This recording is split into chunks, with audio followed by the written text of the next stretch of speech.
کیا تمہارا یہ ایمان نہیں کہ تیرا بابا حوض کوثر کا ساقی ہے اور اپنے محبوبوں کو حوض کوثر سے سیراب کرے گا؟ بس تھوڑا صبر کر لے، پھر حوض کوثر سے جا کے پی لینا۔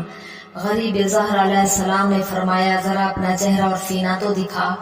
شمر نے چہرہ دکھایا اور پھر سینہ خالی کیا۔ مظلوم کربلا نے فرمایا، میرے نانا نے سچ فرمایا تھا۔ شمر نے پوچھا، آپ کے نانا نے کیا کہا تھا؟ غریب کربلا نے فرمایا، میرا نانا نے میرے بابا کو بتایا تھا، یا علی، تیرے اس بیٹے کا قاتل مبعوث ہوگا، اس کے سینے پر برس کا داغ ہوگا اور اس کا چہرہ کتے اور خنزیر سے ملتا جلتا ہوگا۔ شمر نے غصے میں آ کر کہا، تو نے مجھے کتے اور خنزیر سے تشبیہ دیا، اب میں تجھے پس گردن سے ذبح کروں گا۔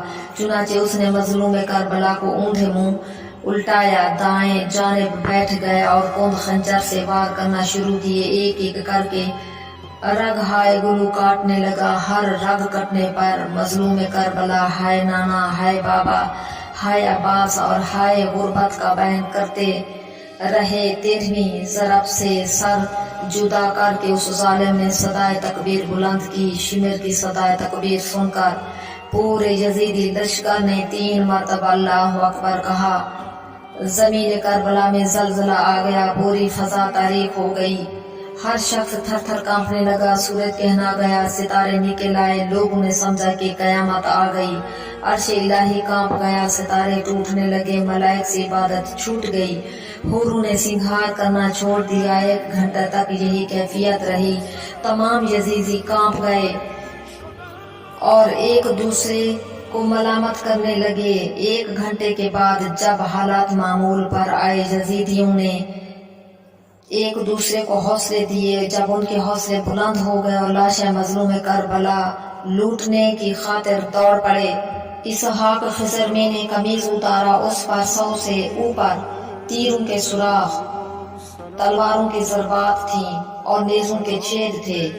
ابہر ابن کعب نے چادر لے لی، اخنس نے امامہ لے لیا، مالک ابن یسرقندی نے زرہ لے لی، اسود ابن خالد نے نالین لی، انگوٹھی بجدل ابن سلیم انگلی کے ساتھ لے گیا، تلوار جمی ابن خالق ازدی نے لے لی۔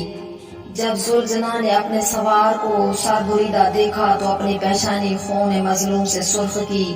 الزلیمہ الزلیمہ کی دلدوز آواز بلند کرتا ہوا خیام آل محمد کی طرف آیا۔ جب مخدرات عصمت نے گھوڑے کی آواز سنی تو در خیمے پر آئیں، لیکن جب بیبیوں نے دیکھا کہ زین خالی ہے، گھوڑے کی پیشانی خون آلود ہے، گھوڑے کی آنکھوں سے آنسو بہ رہے ہیں، بیبیوں کو یقین ہو گیا کہ راکب دوش نبی اب کبھی نہیں آئے گا۔ اتنے میں جبرائیل نے آسمان و زمین کے مابین ندا دی۔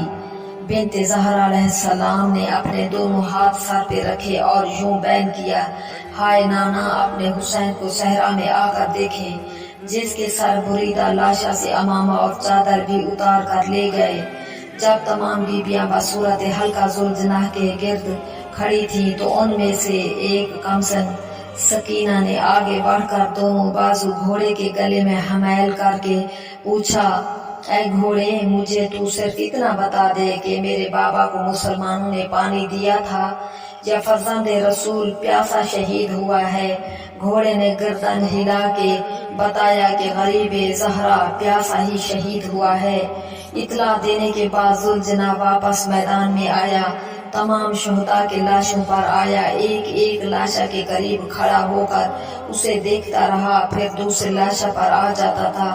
سب سے آخر میں غریب بطول علیہ السلام کے لاشا پر آ کر کھڑا ہوا۔ عمر سعد نے اپنے سپاہیوں سے کہا، جاؤ، نبی کونین کی سواری ہے، پکڑ کر لے آؤ۔ جب ذوالجناح نے دیکھا کہ سوار میری طرف بڑھ رہے ہیں، جو ہی قریب آئے، کسی کو سر سے، کسی کو اگلی ٹانگوں سے اور کسی کو پچھلی ٹانگوں سے وصل جہنم کیا۔ 40 سوار اور 10 گھوڑے جب ذوالجناح کے ہاتھوں مر چکے تو عمر سعد نے کہا، یہ تمہیں پکڑائی نہیں دے گا، چھوڑ دو اور دیکھیں یہ کیا کرتا ہے۔ جب ذوالجناح نے دیکھا کہ اب تمام لوگ دور جا کھڑے ہیں تو اس نے اپنا منہ لاشا غریب پر رکھا اور اس غضب سے رویا کہ آنکھوں سے سیل اشک بہنے لگے۔ تمام یزیدی حیرت سے ایک دوسرے کا منہ تکنے لگے۔ اس کے بعد ذوالجناح نے دریائے فرات کا رخ کیا۔ یزیدیوں نے سمجھا کہ پیاسا ہے، پانی کی خاطر جا رہا ہے۔ تمام نے رستہ دے دیا۔ سب نے دیکھا کہ ذوالجناح نے اپنے کو دریا میں ڈالا، پانی پیے بغیر تیرتا چلا گیا اور پھر غائب ہو گیا۔ اللہ لعنت اللہ علی کل ظالمین۔